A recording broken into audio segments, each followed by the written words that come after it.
Yeah. It's almost like disowning the luck. You don't own the good luck. You don't own the bad luck. And I took that to heart, and I loved it very much. So, you have 7 children, and with this diagnosis, how has that changed your mindset and your perspective on life?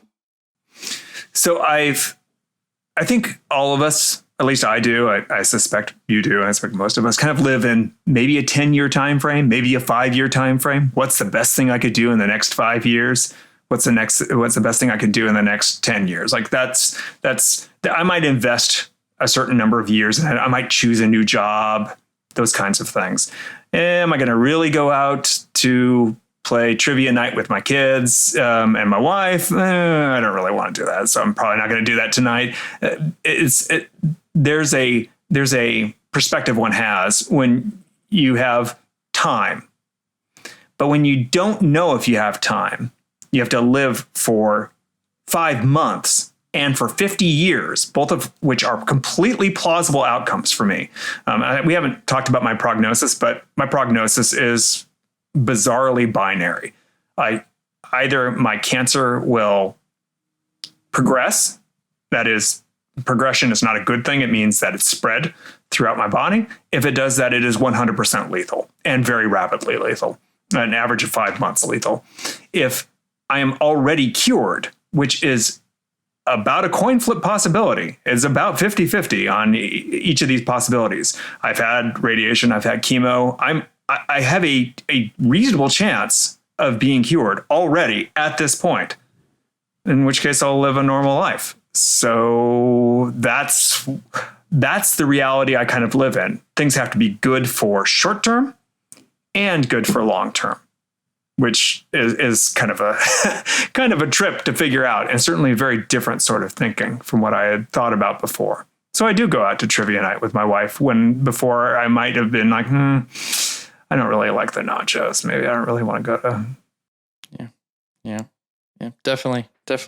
Yeah, it reminds me of a previous episode we've had. I had a philosophy professor talk about meditating on one's death. And I was thinking in my mind, I'd never had that idea in my head before. And, what kind of value would that bring me? Well, I tried, and it's something that will make you, it's almost like seasoning life a little bit. It's almost enjoying the moments. You have to now. You must enjoy the moments. And I hope that's what you're doing too, because, that is, and I trust that you are, because you've written this book. You've done so many things in your life.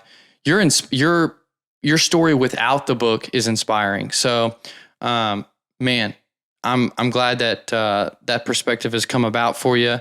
And, thank you. What are the most important lessons you and your spouse have taught your children? That's a hard question, and a hard question that I wrote a book about. It's still a hard question. My kids really are kind kids. They are. They are. I'm kind of introverted, but our house is filled constantly with people, young adults that need a place to hang out. That's nice. My kids do that, and so I am just thrilled and honored and blessed to feel that whatever we did as parents helped instill that in our kids. My wife is super kind. She's just a kind person. And it shows in what our kids have done. This is not to say that kids do everything we want them to do. That's another thing I think, and maybe a lesson, a way of thinking that is helpful. It's one of the kind of 100 inspirations I put out there. With teenagers in particular, it can end up being a dominance fight. So let me explain what I mean by that. It's really natural for us to want to assert dominance over our kids. I mean, at the beginning, don't touch the stove, don't go across the street. I mean, you just assert your authority over them. You have to keep them alive in some cases. I love the show The Dog Whisperer. That show that kind of teaches you about dogs have dominance. So like, once they're kind of in the place, you get dominance over a dog, and then they follow you as kind of a pack leader. But our kids they have to grow up. They have to get out from under the dominance. It's natural. If we want that to happen, we want them to be able to make good choices. But that means they made the choice, not us.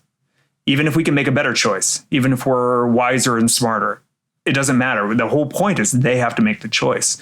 So we have to decline these dominance fights as we see them. Otherwise, they bite us.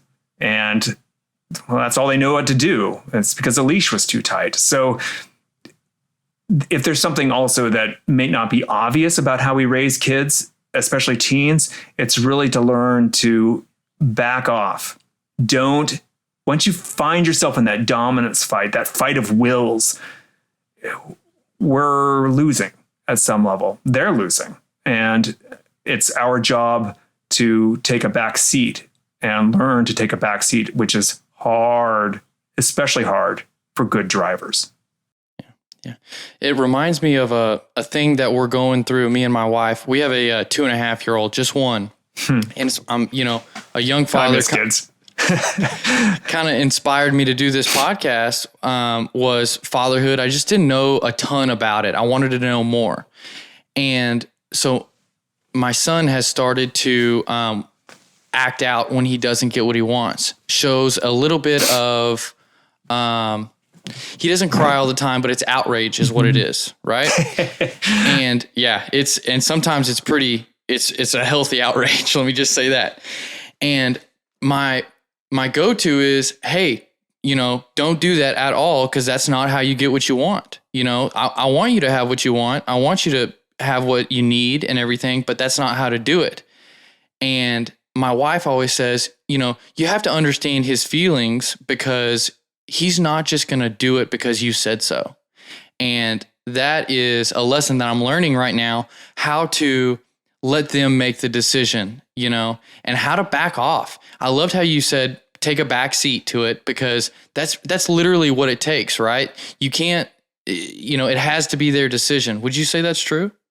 Well, do you want them to make the right choice, or do you want them to learn to make the right choice? Now, sometimes you have to make the right choice. You have to get them to make the right choice. There's no, crossing the street, right? Crossing the street. Yeah. Oh, I want to drink that. I don't think you want to drink that. No, you are not.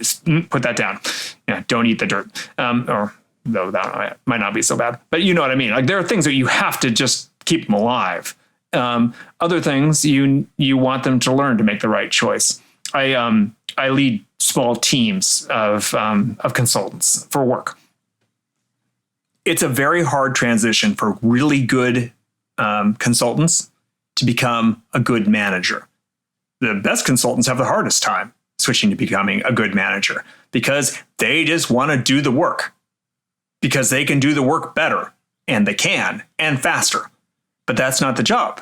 The job is to help others so that they learn to do the work. And that becomes more and more your role the older and older the kids get, until by the time they're adults, then you're their mentor, not their director.